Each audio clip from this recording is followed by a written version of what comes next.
some leftovers with avocado. Bon appetit.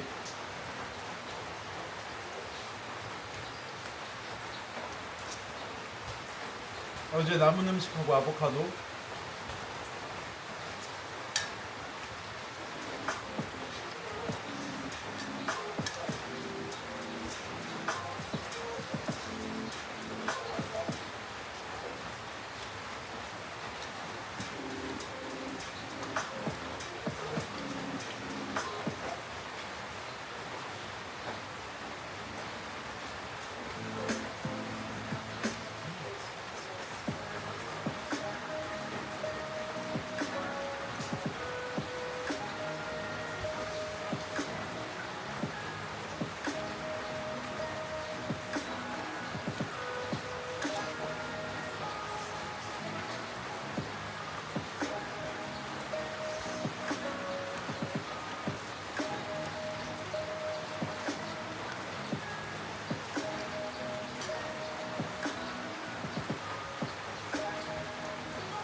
You've seen these Gemini historical blog videos popping up in your feed at the moment and you're wondering to yourself, how do I do this? Well, in the spiritual marketplace of the modern world, where gurus rise and fall, where temples are built and empires of belief are constructed, one voice stands in sharp contrast, not louder, not more decorated, but quieter, fiercer, utterly unafraid.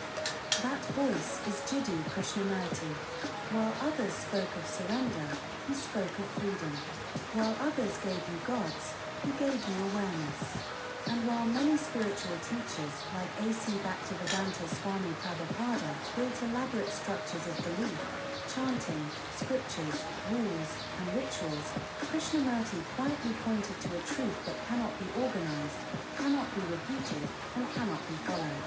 Prabhupada, like many religious leaders, offered a complete system, Krishna as the supreme person, the Bhagavad Gita as ultimate truth, and chanting the holy names as the method to purify the soul and return to God. For many, this structure brought comfort, identity, and purpose. But Krishnamurti questioned whether such structure was ever real. He asked, not as an intellectual exercise, but with burning urgency, whether belief itself is the enemy of truth. He did not criticize individuals, but he exposed the mechanism behind movements like ISKCON Temple.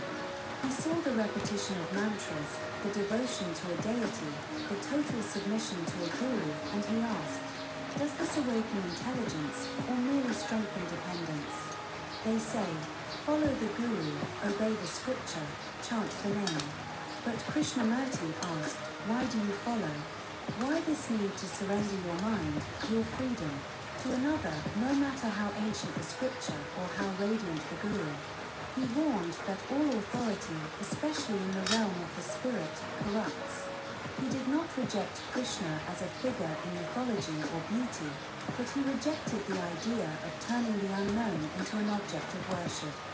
When you name the infinite, he said, you reduce it. The moment you say Krishna is God, you have already moved away from what is. You have entered a belief system, and belief, he said, is second-hand. It is not the flame of direct perception. Movements like Prabhupada's, devotional, hierarchical, based on discipline and surrender, may give the illusion of transformation. But Krishnamurti pointed out something devastating, that you can escape from yourself into an image of God and call it religion, but it is still an escape. You are still running, not into alcohol or ambition, but into Krishna, into chanting, into ritual. It is still escape. He once said, you may repeat the name of God 1,000 times, but if your mind is not free, you are only strengthening your own prison. This is not an attack on any individual. It is not even a rejection of the path of devotion. It is a mirror, a deep look into the structure of psychological dependence. Why do we seek gods with names and forms? Why do we want someone to tell us the rules, the method, the way? People like Prabhupada offer answers, clear, comforting, ancient. But Krishnamurti offered a question, one that shatters comfort and demands that you look with your own eyes, without the crutch of tradition. Prabhupada taught that we are fallen souls, trapped in material illusion, and only Krishna can save us. Krishnamurti questioned the very concept of being fallen. Who told you that you are sinful? Who created this idea of needing to be saved? And who benefits from it? He warned us, not with anger, but with fierce clarity, that systems which promise liberation while demanding surrender are often subtle forms of enslavement.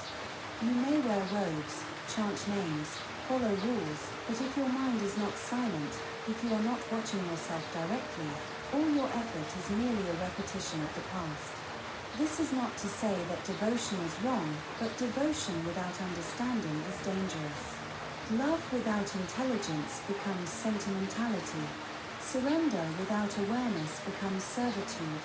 In the temples of organized religion, the individual disappears into the group, the doctrine, the image. But truth, Krishnamurti said, is not collective. It is not found in mass chanting or communal belief. It comes when the mind is alone, not lonely, but alone in silence, in observation, in the death of belief. While people bowed to images, Krishnamurti invited you to watch a tree. While others prescribed rules, he asked you to listen to your own thought without judgment, without distortion. That, he said, is meditation. Movements like Prabhupada's ask for submission. Krishnamurti asked for attention. Not the attention of obedience, but the attention that burns through illusion, that watches desire, fear, authority, memory, and sees through it all.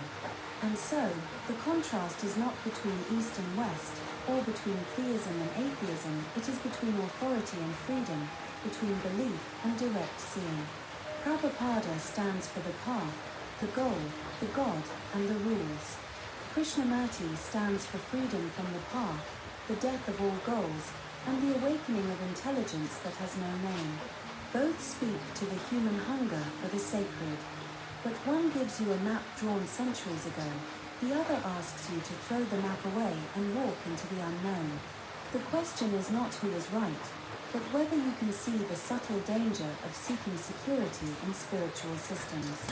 The mind that is afraid of being alone will cling to scripture, chant, belief, and ritual.